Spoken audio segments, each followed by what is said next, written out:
बहनों और भाइयों, इन पूज्य संतों ने अपना पूरा जीवन लोक कल्याण के लिए समर्पित किया था, धर्म जागरण के लिए, धर्म के अनुरूप अपने कृतित्व के माध्यम से अपने कर्तव्यों का पालन करते हुए देश और समाज को उसके अनुरूप चलने की एक नई प्रेरणा दी।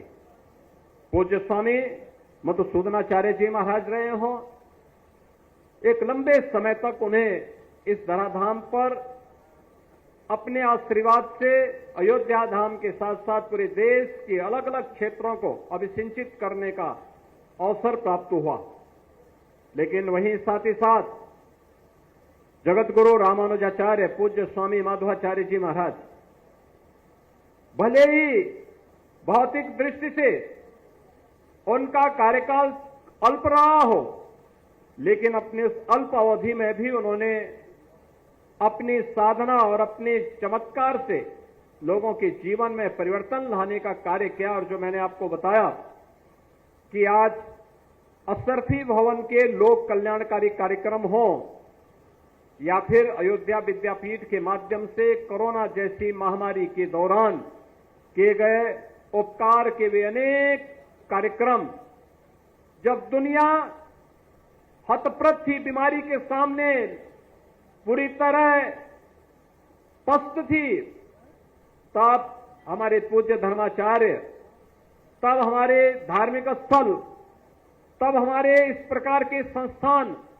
लोक कल्याण के अभियान के साथ जुड़े हुए थे और उस अभियान के साथ जुड़ करके, लोक कल्याण के साथ जुड़ करके उस महामारी को परास्त कर रहे थे।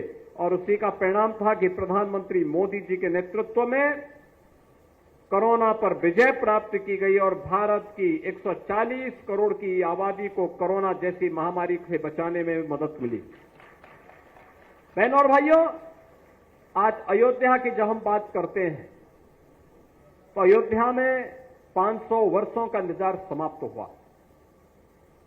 पूज्य संतों का लंबी साधना और संघर्ष आज अयोध्या धाम में प्रभु रामलला के विराजमान होने के साथ वह मूर्त रूप ली है, दुनिया को अयोध्या की ओर आकर्षित की है। जिन लोगों के लिए संभव था कि अयोध्या में क्या भगवान राम का जन्मभूमि पर मंदिर बनेगा, लोग पूछते थे, प्रश्न भरी निगाहों से पूछते थे। हम लोग तब भी कहते थे, हां जरूर बनेगा, चिंता मत करिए, जरूर बनेगा, अवश्य सफलता मिलेगी। जो लोग बोलते थे क्या अयोध्या की सड़कें चौड़ी होंगी, हमने कहा अयोध्या की तो होंगी, लेकिन अयोध्या से आसपास का क्षेत्र भी लाभान्वित होगा।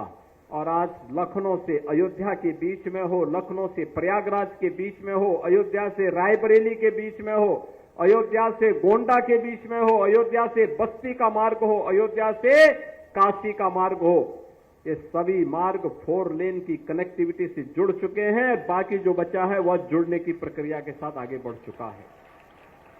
अयोध्या में ट्रेन नहीं आती थी, एक सिंगल लाइन थी, आज डबल लाइन से जुड़ चुका है। अयोध्या में एयरपोर्ट नहीं था, आज इंटरनेशनल एयरपोर्ट बन चुका है। 14-15 फ्लाइट अयोध्या से जुड़ चुकी है। कितने वर्ष लगे अयोध्या में हवाई जहाज को आने में? मुझे लगता है कि हजारों वर्ष लग गए, हजारों वर्ष।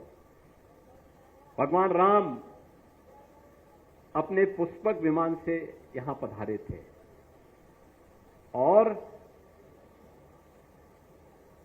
पूरा द्वापर चला गया, कलयुग भी अपने एक लंबे कालखंड को संपन्न कर चुका है। अब अयोध्या में इंटरनेशनल एयरपोर्ट बना है। और ठीक है, तकनीक उस समय की रही होगी कि भगवान राम जिस पुष्पक विमान से आए थे वो कहीं भी उतर जाता था, लेकिन आज के नए तकनीक में एयरपोर्ट के किसी भी एयरलाइंस के लिए रनवे चाहिए होता है, एयरपोर्ट चाहिए होता है, और उस रनवे के लिए एयरपोर्ट बनाना आवश्यक होता है। इंटरनेशनल एयरपोर्ट आपके अयोध्या धाम में बन चुका है। आज अयोध्या को आप देखेंगे, हर व्यक्ति जो अयोध्या 5 वर्ष पहले, 7 वर्ष पहले आया होगा, इस नई अयोध्या को पहचानने में उसको थोड़ा भूल जरूर हो जाएगी। लेकिन मैं आपसे एक बात जरूर कहूंगा, ये जो नई पहचान मिली है, ये जो नया सम्मान मिला है, सम्मान प्राप्त आसानी से नहीं होता है।